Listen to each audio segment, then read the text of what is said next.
అందరూ బాగుండాలని కోరుకుందాం. ఈరోజు నేను గుంటూరు సమతా నర్సింగ్ హోమ్ హాస్పిటల్లో మా బంధువులు ఆవిడ ఉంటే పలకరించడం కోసమని వెళ్ళాను. ఆ పక్క బెడ్ మీద ఒక డెలివరీకి వచ్చిన ఆవిడ ఉంది. ఆవిడకి చూసుకోవటానికి ఒక పెద్ద ఆవిడ వచ్చింది. ఆ పెద్ద ఆవిడ మరి నేను వెళ్ళిన కొంచెం సేపటికి నా దగ్గరకు వచ్చి ముచ్చటించింది. ఆ మాటల్లోని సారాంశం మీకు చెప్తాను. ఆవిడికి 106 సంవత్సరాలు. ఆవిడిది అమరావతి దగ్గర ఉన్నటువంటి ధరణికోట.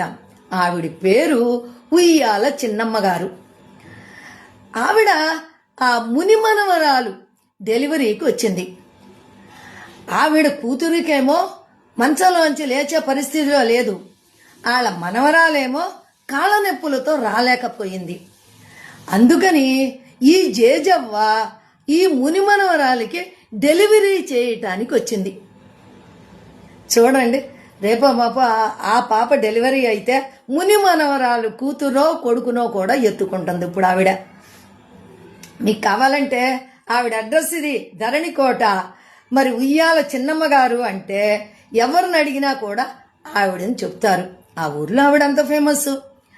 మరి ఇలా ఎలా ఉండగలుగుతున్నారు అని అడిగిన దానికి ఆవిడ చెప్పిన సమాధానం, ఆవిడ గేదెలుంటాయట ఇంట్లో, 4 గేదెలను పెట్టుకుని పాడి చేస్తుందంట. వాటి దగ్గర బాగు చేస్తుంది, ఊడుస్తుంది, కళ్ళాపు చుమ్ముతుంది. అన్ని పనులు కూడా ఇప్పటికీ ఏ నొప్పి లేకుండా తనే అన్నీ చేసుకుని తనే వంట చేసుకుని శుభ్రంగా తిని పని చేసుకుంటూ హాయిగా కాలక్షేపం చేస్తుందంట. మరి అంత ఆరోగ్యంగా చలాకీగా ఉరుకులు బొరుగులు పెట్టినట్టే ఉంది. మనిషి కొంచెం సన్నగా ఉంది కానీ చాలా యాక్టివ్గా ఉందన్నమాట. అంత యాక్టివ్గా అన్ని సంవత్సరాలు ఉన్నటువంటి వ్యక్తిని ఈ మధ్యకాలంలో నేను కూడా చూడలేదు. నాకు కూడా కొంచెం ఆశ్చర్యం అనిపించింది. నా వయసే 70 పైన, ఇంకా ఆవిడని చూస్తే నాకు ఇంకా ఆశ్చర్యం అనిపించింది. మరి అలాంటి వ్యక్తులు మరి ఇంకా ఎంతమంది ఉన్నారో తెలీదు. అక్కడొకళ్ళు ఇలాంటి వాళ్ళు ఉంటారు. అయితే ఆవిడ ఆరోగ్య రహస్యం, నేను ఎప్పుడూ కూడా పని చేస్తూ ఉంటాను, నాకు కావలసింది వండుకుని తింటాను, నేను పప్పు పులుసు పచ్చళ్ళు ఏది కావాలంటే అది నేను వండుకుని తినగలుగుతాను, నాకు ఎలాంటి ఇది లేదు, హాయిగా తింటాను, పని చేస్తాను, నాకు అరిగిపోతుంది, హాయిగా నిద్రపడుతుంది, మంచి నిద్రపోతాను, అదే నాకు ఆరోగ్యం అని తేలిగ్గా చెప్పేసింది ఆవిడ అలా చెప్పగానే నాకు ఇంతకుముందు నేను టీచర్గా పనిచేసినప్పుడు 8th క్లాస్లో కోడిగుడ్డంత గోధుమ గింజ అనే ఒక లెసన్ ఉండేది, ఒక పాఠం ఉండేది. ఆ పాఠం గుర్తొచ్చింది. సేమ్ ఇలానే అనమాట. ఆ పాఠాన్ని మీకు ఇప్పుడు నేను చెప్తాను 3 ముక్కల్లో.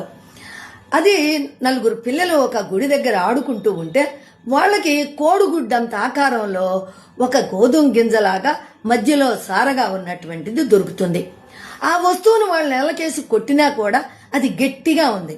కొంచెం సేపు ఆడుకున్న తర్వాత అది నాకు కావాలని వాళ్ళు గుంజుకుంటుంటే ఆ దారిని పోయే ఒక ఆయన వచ్చి ఏమిట్రా అని చెప్పని అడిగి వాళ్ళకి తలో ₹1 చేతిలో పెట్టి ఆ గింజను ఆయన తీసుకుని వెళ్ళి ఆ రాజుగారికి అపురూప కానుకగా ఇస్తాడు. నిజంగానే ఆ రాజుగారికి ఇది అపురూపమైన వస్తువుగానే కనపడుతుంది. దీన్ని ఎప్పుడూ చూసినట్లేదు. అలా అతనికి కొంత సొమ్మిచ్చి పంపించేసి మంత్రులను పిలిపించి ఇదేంటో చెప్పండి అని అడుగుతాడు. వాళ్ళకు కూడా ఏం అర్థం కాల. మేము ఎప్పుడూ చూడలేదు రాజుగారు, ఇదేంటో మాకు కూడా తెలియదు అని చెప్పని అంటారు. అప్పుడు దాన్ని రాజుగారు ఒక కిరీటీలో పెట్టారు. తర్వాత 2 రోజులు పోయినాక ఒక పిచ్చుక దాన్ని ముక్కుతోటి కొట్టి తింటుంది. అప్పుడు తెలుస్తుంది, ఓహో ఇది గోధుమ గింజ అని కనిపెడతారు. అయితే ఇలాంటి గోధుమ గింజల్ని మన రాజ్యంలో ఎవరైనా పండించారా అని కనుక్కోండి అని చెప్తాడు. 4 మూలలా 4 ఊళ్ళు తిరిగి మరి ఒక పెద్ద రైతును పట్టుకొస్తారు, ముసలి రైతును. ఆ రైతు 2 చేతుల కింద కర్రలు పెట్టుకొని నడవలేక నడుచుకుంటూ వచ్చాడు. అతనికి పుట్టిడి చెవుడు, కళ్ళు కనిపించట్లా. రాగానే ఆ గోధుమ గింజనిచ్చారు రాజుగారు. చెబుతుంటే ఆయనకు అర్థం కావట్లా, వినపడతలా. ఎలాగోలో ఇది ఏంటి, నువ్వు పండించావా అని ఆయనకు అర్థమయ్యేటట్టు అడుగుతారు. అయితే నేను పండించలేదు, నేను చిన్న గింజలనే పండించాను, నాకు తెలియదు, నేను అమ్మలేదు కొనలేదు, నాకు తెలియదు, మా నాన్న ఉన్నాడు, మా నాన్నకేమన్నా తెలిసేమో అడగండి అంటాడు.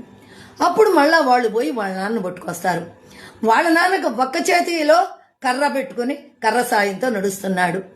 ఆయన కొద్దిగా కళ్ళు కనపడుతున్నాయి, చెవుడు కూడా కొంచెం ఉంది.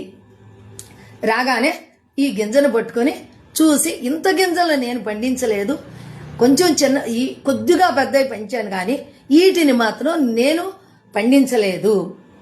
మరి దీన్ని మా నాన్న ఏమన్నా పండించాడేమో కనుక్కోండి అని చెప్పని అంటాడు. అయితే మీరు మరి ఇది కొన్నారా, అమ్మటం కానీ జరిగిందా అని అడుగుతారు రాజుగారు. లేదండి, మా కాలంలో డబ్బులు లేవు కదా, మేము పంట మార్పిడి, మేము పండించింది ఇతరులకు ఇచ్చేవాళ్ళం, వాళ్ళ దగ్గర పండింది మేము తెచ్చుకునేవాళ్ళం, అంతేగాని డబ్బులతో మేము వ్యాపారం చెయ్యలేదు అని చెప్తాడు.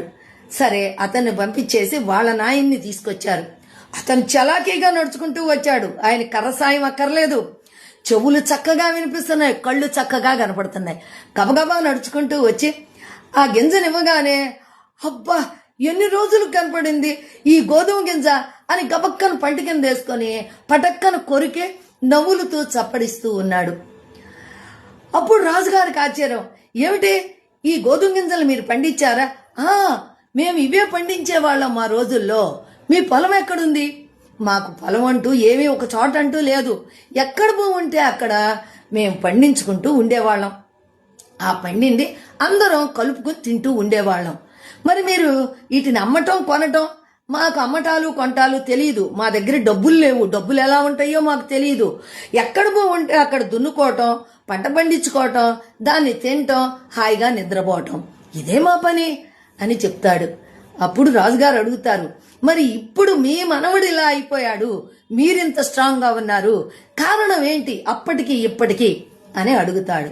అప్పుడు ఆయన చెప్తాడు కదా, మా కాలంలో మాకు డబ్బుల ధ్యాస లేదు, పండించామా, కష్టపడ్డామా, తిన్నామా, పడుకున్నామా.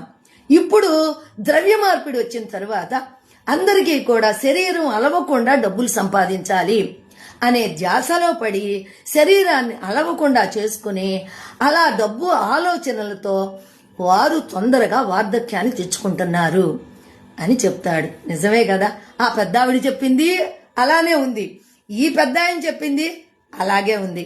కాబట్టి ఎప్పుడూ కూడా మనం శ్రమ పడుతూ మనని మంచి మార్గం వైపు గనక మన మైండ్ని మళ్లిస్తే మనకి ఎలాంటి రోగాలు లేకుండా హాయిగా ఉండగలుగుతాం. ఇప్పటి కాలానికి అప్పటి కాలానికి ఉన్న తేడా అదే. మీకు అర్థమైంది కదా? మరి ఇది మీకు నచ్చితే ఒక లైక్ చేయండి.